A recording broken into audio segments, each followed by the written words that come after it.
Hola mis hermanos, Dios los bendiga, espero que anden todo bien. Bueno, ya día 90, ¿no? De cuarentena, mucho encierro diríamos.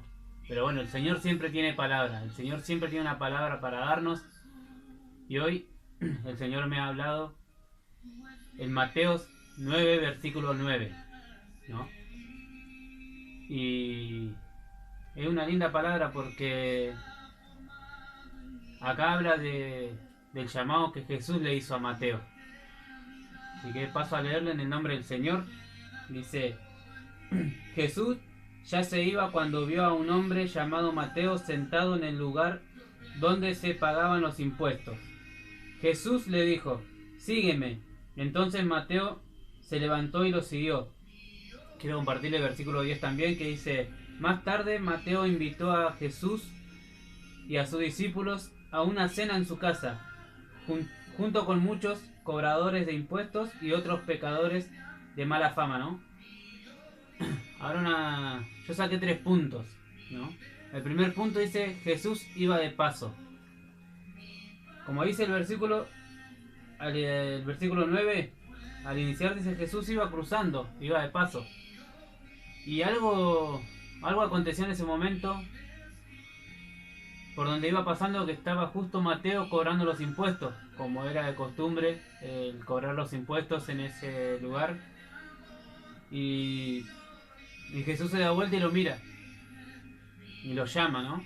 Es el llamado que el Señor nos hace a todos para seguirlo. El segundo punto,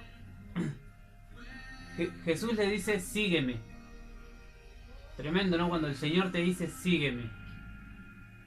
A veces, a muchos de nosotros, cuando el Señor nos llama, muchas veces preguntamos por qué, para qué, o a mí, por qué me llama a mí, ¿no? Es una pregunta que muchas veces nos hacemos como personas.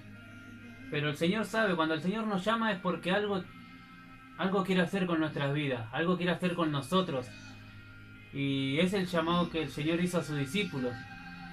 Si vemos bien, eran muchos los que lo seguían a Jesús en ese tiempo, ¿no? Pero el Señor, un día orando, tuvo que elegir solamente a 12. Y entre esos 12 estuvo Mateo, cobrador de impuestos.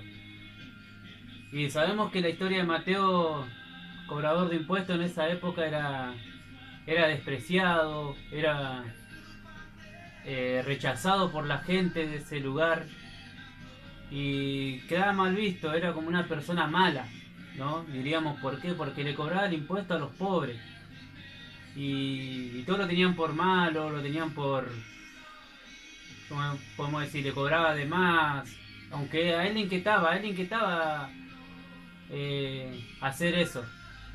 Pero cuando le empezó la inquietud fuerte, cuando llegó Jesús a predicar en esos lugares, él escuchó acerca del Mesías, acerca de Jesús. Y él se acercó y escuchaba de lejos cómo Jesús predicaba, cómo Jesús hacía milagros. Y eso le empezó a inquietar a él. Y ese día cuando Jesús pasó y él estaba cobrando los impuestos, y esa palabra tremenda que le dijo: sígueme, de ahí sale el punto número 3.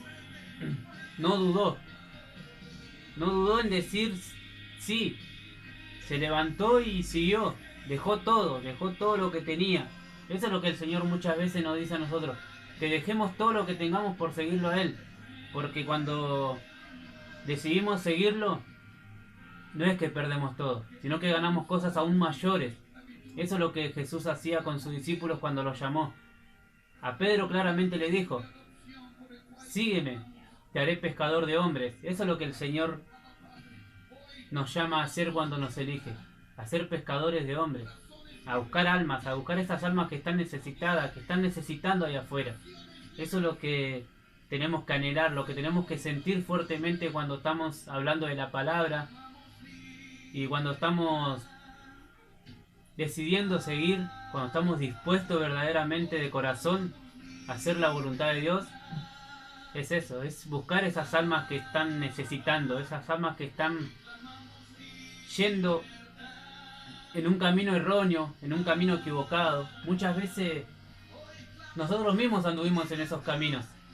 Anduvimos en esos caminos así sin darnos cuenta, ¿no? Y bueno, acá escribí también, el Señor te invita a seguirlo. Es una invitación. El Señor no viene a preguntarte. El Señor no viene a escuchar cuestiones de que si querés o no querés. El Señor viene y te invita. La decisión está en vos, si seguirlo o no.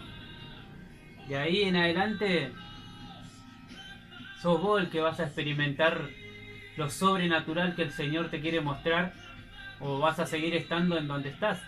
Es una decisión, es un paso que tenés que dar de fe. Eso es lo que tenés que hacer, es un paso de fe que tenés que dar a seguirlo, sin importar lo que pase en adelante. Una vez que te decidís seguir al Señor, las cosas, por más que se levante una tormenta fuerte, tenés que estar tranquilo porque el Señor siempre toma el control de todo. Eso es lo que el Señor quiere con nosotros, eso es lo que el Señor quiere cuando dice, sígueme, ven. Eso es lo que... El anhelo que tenemos en nuestro corazón muchas veces es de querer lograr cosas, y cuando intentamos lograrlas muchas veces fracasamos. Pero cuando respondemos sin dudar el llamado que el Señor le hizo a Mateo, ese mismo llamado el Señor te está haciendo a vos, me está haciendo a mí. Cada día me lo hace el Señor. Sígueme, sígueme. Al despertarme lo primero que llega a mis oídos es sígueme. Y uno decide, cada día, cada despertar tenemos que decidir seguirlo, sin importar lo que pase. Y después también quiero compartirles el versículo 10, que dice: más tarde Mateo invitó a Jesús y a sus discípulos una cena en su casa, ¿no? Ahora yo te hago la pregunta: ¿estás dispuesto hoy a invitarlo a Jesús a tu casa, a que entre a tu casa, a que entre en tu vida, que entre en tu relación con tu pareja, en tu familia, que sea el centro de la relación que tengas con tus hijos? ¿Estás dispuesto a abrirle la puerta al Señor, que entre, que ordene todo lo que está desordenado en tu casa? Es una decisión nomás, de decir: sí, Señor, te abro las puertas de mi casa, te abro las puertas de mi corazón, y el Señor va a acomodar todo. El Señor no hace excepción de persona, pero dice: el Señor vino a buscar lo más vil. Y hoy en día, si te sentís despreciado, te sentís abandonado, desechado por la gente, sin importar lo que sea, hasta el más rico muchas veces es despreciado. El Señor así todo te llama igual, que hoy vayas y lo sigas. Eso es lo que yo te aliento a que lo sigas, a que lo busques, a que le des el sí seguro, con la determinación de que tu sí sea sí. Porque así la palabra también nos enseña que nuestro sí sea sí y que nuestro no sea no. Yo te aliento a que des el sí, y vas a ver las cosas sobrenaturales y las cosas tremendas que el Señor va a hacer con tu vida. Ahora digo, yo también escribí una parte que dice: Mateo era rechazado y desechado por la sociedad por su oficio. Por el oficio nomás lo rechazaban, ¿no? Él tenía todo. Él tenía poder, por un decir. Pero cuando nadie lo quería, sabemos que el Señor lo acepta y el Señor lo escogió. Así que hoy eres un escogido. La decisión queda en vos, si lo seguís o no lo seguís al Señor. Así que, hermano, te bendigo. Espero que te sea de bendición esta palabra. Te mando un abrazo grande a la distancia. Y bueno, esto pronto va a terminar y vamos a poder vernos, a poder salir a las calles y seguir llevando la palabra. En el nombre del Señor, amén.